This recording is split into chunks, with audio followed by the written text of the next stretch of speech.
Ça se profile bien pour la journée, tout le monde est en retard de toute façon aujourd'hui. On voit qu'il est 10h et que les seuls qui sont pas en retard, c'est ceux qui ont payé leur place. Donc voilà, tout se passe bien. J'espère qu'on va passer une bonne journée et qu'on sera content en fin de journée, qu'on aura récupéré encore plus de monde pour la communauté. Donc là on a Smart Cash à notre gauche, qui sont venus d'un peu de partout, surtout du Mexique. Et on a Ilias à côté qui fait les tests. Et en face de nous, on a un bot de trading magique qui va nous faire gagner des millions bientôt. Ok, ça marche. Tout va bien ?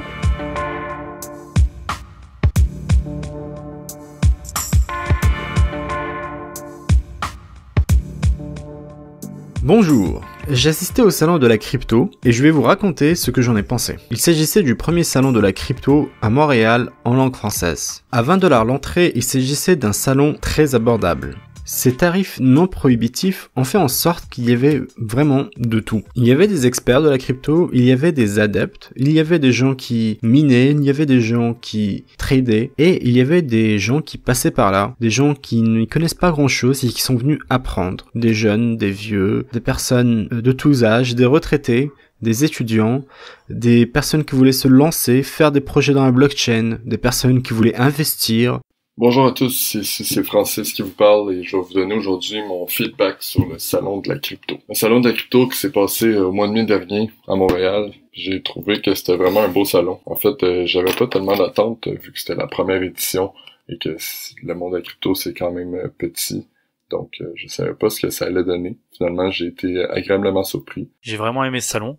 Déjà dans un premier temps parce que j'ai pu retrouver toute l'équipe La Bulle Crypto de Québec. Parce que moi, comme vous le savez, j'habite de l'autre côté de la province. Donc c'est vrai, c'était l'occasion de retrouver un peu tout le monde. Après, pour ma part, concernant le salon, j'ai bien aimé cette première édition, qui avait quand même pas mal de monde au final. J'étais étonné de voir autant d'affluence pour une première édition et que c'était quand même un petit salon.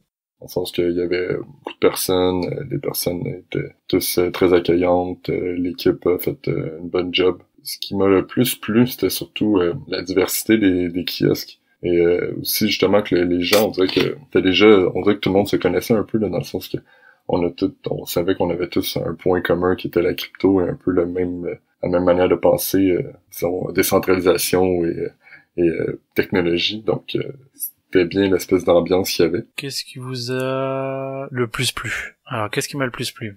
Bonne question. C'était bien de retrouver la plupart des gens qui travaillent autour des crypto-monnaies, de rencontrer des gens qui comprennent un peu ce qu'on fait et aussi de rencontrer des gens qui sont curieux et de pouvoir leur apprendre des choses. Et quand on voit les tarifs de certaines grandes conférences sur la crypto, ça donne l'impression que finalement c'est plus réservé à une certaine élite. On regardera donc les photos des conférences et on trouve tout le temps un peu le même genre de personnes.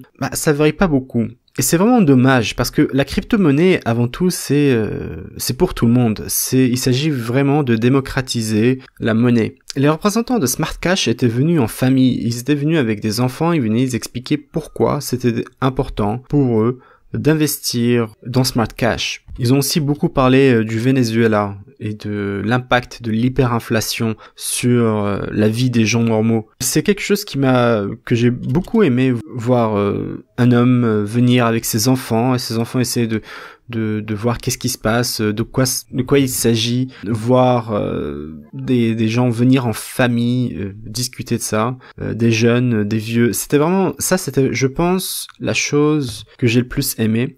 Moi, ce qui m'a le plus plu, je pense que c'est l'intervention de Ilias et de Mohsen, le président, si je ne me trompe pas, c'est le président de Montréal Trading Group.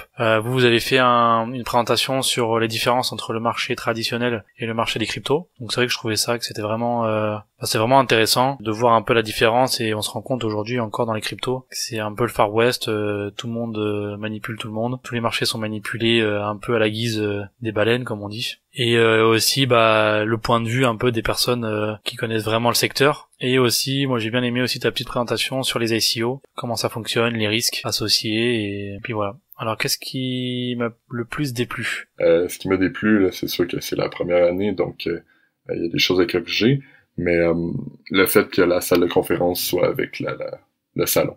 avec directement avec les kiosques. Ça a fait qu'on n'entendait pas vraiment bien ce qui était dit en avant. Ce qui est dommage parce que il y a vraiment eu des bonnes présentations super intéressantes. En gros, sur la fiscalité, il y a eu Smart Cash aussi, EOS Nation, il y a eu Elias et Mohsen de MTG qui ont fait une présentation qui était super bonne aussi. Donc, il y a vraiment eu de la qualité en termes de présentation. Donc, c'est un peu dommage de pas pouvoir bien les entendre, mais je suis pas mal sûr que ça va se régler à la prochaine édition. Alors évidemment, il y a aussi des choses qui étaient pas géniales. Évidemment, pour une première édition d'un événement, et étant donné qu'il n'y avait pas de grosses boîtes expérimentées derrière, forcément il y allait y avoir des imprévus et des choses qui étaient pas très agréables. Le plus embêtant a été en fait notamment la gestion du son et de l'espace, parce que finalement ça se passait dans une très grande salle, mais les bruits des salons et des kiosques empiétaient sur les discours qui étaient donnés, sur les interventions qui étaient données, et du coup on s'entendait pas très bien en après-midi. Ça, c'était vraiment quelque chose qui était vraiment dommage. Alors ce qui m'a le plus déplu, c'était les personnes dans le public qui vous ont posé des questions, qui posent des questions, qui cherchent qu'une chose, c'est de faire de l'argent. Voilà, c'est vrai qu'il y a encore beaucoup de gens qui croient que en arrivant dans les cryptos, on va devenir riche. Et c'est vrai que c'est un peu décevant là quand il y a une belle présentation qui est faite et direct après on dit alors qu'est-ce qu'on doit acheter. Bon, je trouve que ça gâche un peu la présentation quoi. Alors vous avez pensé quoi des kiosques qu'il y avait? Après, il y avait aussi des exposants, on a pu discuter avec pas mal d'exposants, faire pas mal d'interviews. Ce qui était intéressant, c'est la quantité de mineurs. Je pense que c'est vraiment quelque chose qui est très remarquable. C'est des gens qui soit minent, soit font dans le matériel de minage. C'est pas étonnant. On est au Québec et ça fait un petit moment que les gens commencent à regarder du côté du Québec pour installer des entreprises de minage. C'est principalement dû au fait que ici au Québec, l'électricité est d'origine hydroélectrique. Les investissements ont été faits il y a très longtemps. Et avec le résultat que l'électricité est ici vraiment pas chère comparé à plein d'autres pays. Je trouvais qu'il y avait trop de mining. C'est quelque chose que j'ai le moins aimé, on va dire, sur le kiosque, c'est trop de mining. Après, c'était bien qu'il y avait un fonds crypto, il y avait un peu des cryptos, il y avait des kiosques, même eux savaient pas ce qu'ils faisaient. Là, je sais même plus c'est quoi là, mais... Ok. Vas-y, parle pour moi. Ouais. Bon, alors tu m'entends? Donc on est en direct... On est où déjà? À Montréal. On est pas Gaspé. On est à Montréal en direct de la crypto. Ouais, il y avait un kiosque qui était un peu bizarre. Les kiosques de vente de Bitcoin aussi, il y avait des kiosques de bots de trading, il y avait Montréal Trading Group aussi, qui fait du trading. Et du coup, on en parle pas mal dans les journaux mainstream ou les journaux spécialisés, que le Québec intéresse les mineurs. Donc on verra ce que ça donne là-dessus, mais... il y a déjà un écosystème, on dirait, qui commence à se placer là-dessus, comme la vente ou la location de matériel de minage. Mais il n'y avait pas que ça. Il y avait aussi des entreprises qui faisaient du trading, de l'investissement, et tout un tas d'entreprises aussi qui faisaient aussi des services connexes, comme des formations ou autres. Après, je trouve que c'est dommage qu'il n'y ait pas assez de, par exemple, d'ICO, des gens qui présentent leur ICO ou des anciens ICO qui viennent faire la promo de leur token, des choses comme ça. Ça fait que c'est dommage qu'il n'y en avait pas beaucoup. Il y avait juste Smart Cash. Et il y avait le bloc producteur EOS Nation. Voilà, je trouve que c'était un peu donc j'espère que pour la prochaine édition, il y aura plus de tokens et pourquoi pas d'ICO qui pourront défendre leur projet. J'ai fait des rencontres quand même assez intéressantes aussi durant le salon. Plusieurs personnes qui sont venues nous parler justement à cause qu'on était la bulle crypto, voulait savoir ce qu'on faisait et tout. Donc, sont venus nous parler. Entre autres, quelqu'un qui est venu nous parler de son projet qui était en France, un peu qui allait travailler un peu avec la Suisse, si je me trompe pas, qui allait permettre de faire des transactions immobilières directement sur la blockchain. Donc, ce qui enlèverait le notaire au final, là, même un registre foncier sur la blockchain. Je trouvais ça super intéressant.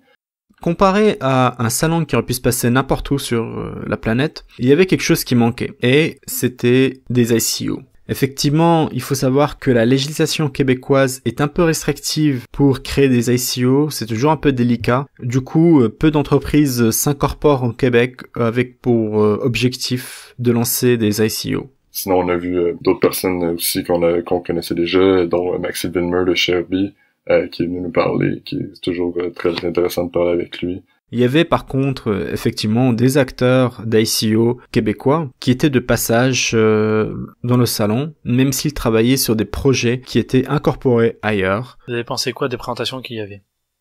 J'ai pas suivi toutes les présentations moi personnellement, mais j'ai vraiment aimé ce que t'as présenté toi Elias avec Mosen sur la différence entre les marchés traditionnels et les marchés crypto traditionnels et les cryptos. Ça c'est vraiment les grosses différences, les risques qu'il peut y avoir. Vous avez aussi présenté souvent les cryptos, les gens font de la pub pour des cryptos, ça c'est des entreprises qui font de la pub pour des cryptos, alors que ça dans le marché traditionnel c'est vraiment quelque chose qui est complètement interdit. Il y avait plein de subtilités comme ça qui étaient intéressantes. Ta présentation sur les ICO, qu'est-ce qu'une ICO, quels sont les risques et pourquoi encore aujourd'hui la déréglementation on va dire des ICO. Donc ça c'était intéressant. Après j'ai bien aimé moi la présentation de Smart Cash. Et après il y avait US Nation, j'ai pas trop écouté ce qu'ils avaient à dire. Quant au talk, ça serait dans un endroit qui serait différent, dans une autre salle. Définitivement, parce que la gestion du son était un peu chaotique. C'est quoi, la rencontre la plus intéressante que vous avez fait durant la journée? En tant que podcasteur dans le milieu de la crypto,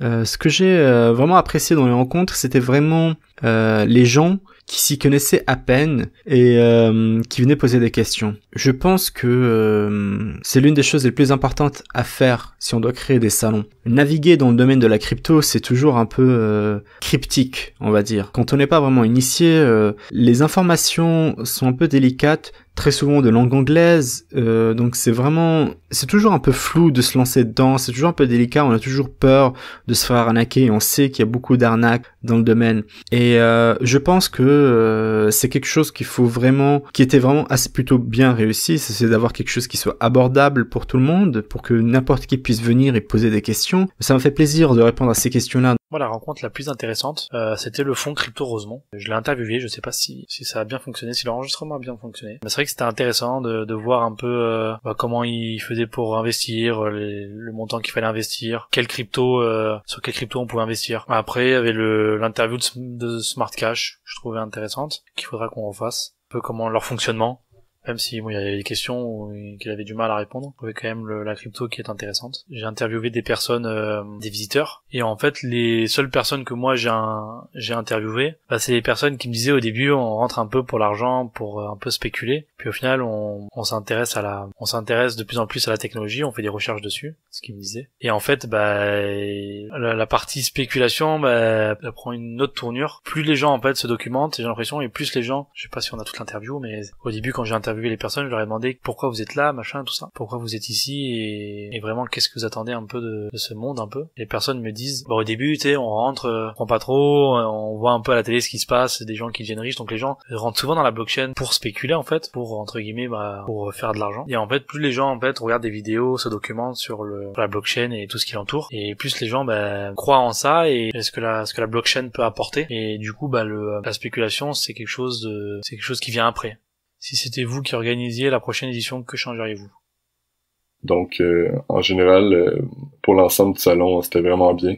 Pour la deuxième édition, je pense que c'est sûr qu'il y a des choses à améliorer, mais moi, j'ai vraiment été surpris par l'organisation et tout ça là ensemble. Là, je pensais que, en fait, c'est ça, j'avais pas trop d'attente, puis finalement, il y a eu vraiment beaucoup de personnes, il y a eu un gros pic. Et on avait aussi des problèmes d'internet, on a essayé de faire un live, mais c'était vraiment problématique de réussir à faire ça avec la bande passante qui nous était accordée. Il y avait des talks notamment pour les aspects fiscaux de la crypto-monnaie, qu'est-ce que je dois déclarer quand.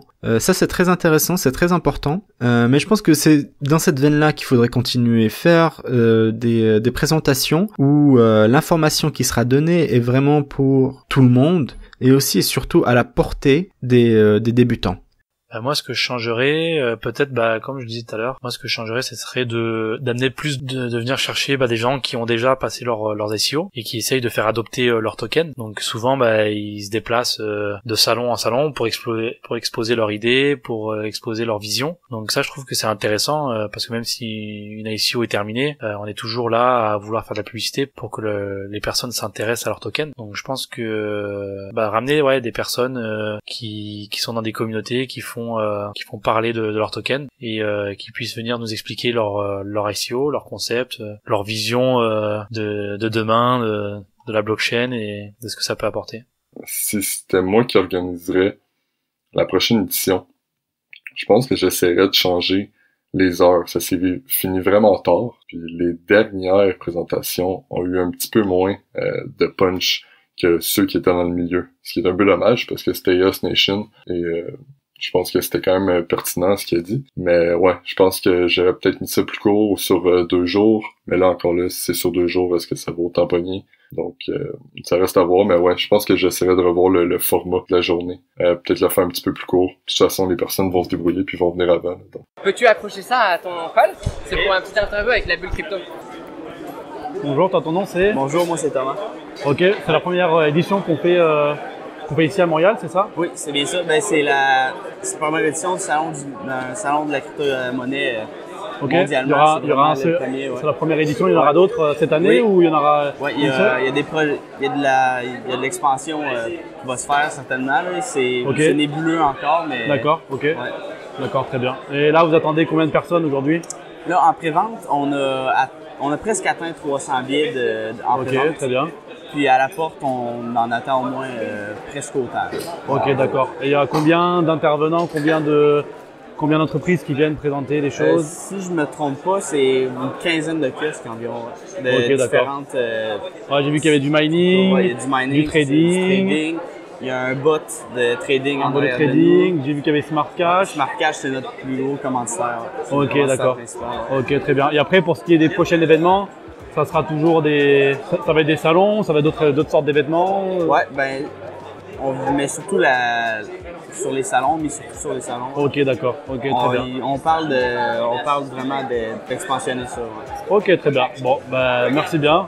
Merci. Et à tantôt. Merci. Merci. Cet épisode est le premier d'une série de 4 épisodes à propos du salon de la crypto. Dans les épisodes suivants, nous allons vous présenter les différentes interviews que nous avons effectuées lors de cet événement. Il y aura un épisode spécial à propos du minage, un épisode à propos des différentes compagnies qui offrent des services liés aux cryptos, et enfin, un épisode plus court à propos des coins et projets liés à des coins qui étaient présents au salon. On se retrouve très bientôt.